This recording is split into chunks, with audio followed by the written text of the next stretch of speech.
Krishna, the bus route 29C, you know, you sang on that route and you announced it, and I've seen videos of that. And I mean, my colleague Suanshu Khurana interviews classical musicians all the time, but I'm very daunted when I speak to classical musicians, and you're very scared of telling them, you know, can you sing this and all.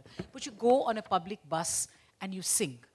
So what, you know, is that only an exercise in democratizing an art? Or does that also do something to the way in which you understand the art and you explore your music? The fact that you're, you know, where you can't control the reverb, there is no microphone, it's a public bus going from, you know, Besant I'm glad you positioned the question the way you did, because most people only stop with the first part of that question, which is getting into public space, you know. So the idea of space, even before we realize it, has already curated the art, the artist, and the audience. Everything is decided. Now, if you collapse it to some extent, what happens? It puts everybody in discomfort. And I love putting people in discomfort. You know, what happens is very interesting. So what you do is, in a bus, like you said, one, acoustically you have no control. The bus noise, people chattering, all this is happening.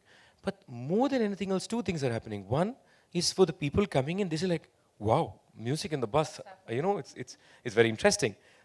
Many people have said, we would have never gone into a concert hall to listen to this music, and it's coming straight here, we're having fun. You know, and we're not doing anybody favors. You know, condescension cannot be part of this activity. At the same time, for the artist, especially artists who are performing art forms that are elitist in some fashion, it's a completely rediscovering process, because you're stripped of everything that you protect. Everything.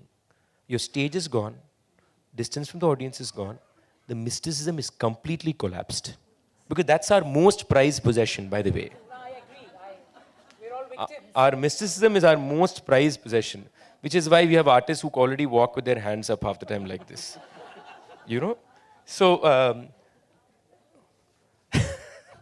I'll leave it at that. But so that is gone. So then it is only music. Now, another thing happens.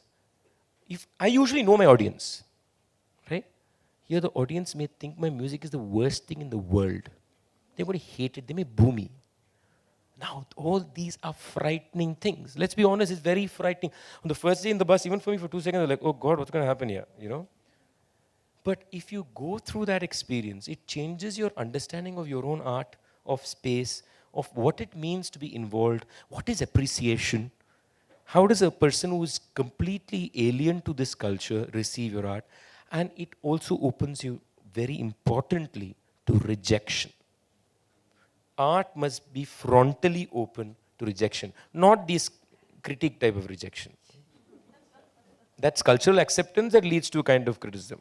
But I'm saying even cultural rejection of saying, God, man, this is the most awful thing, why do you do in the bus? It'll be great, I want that also to come.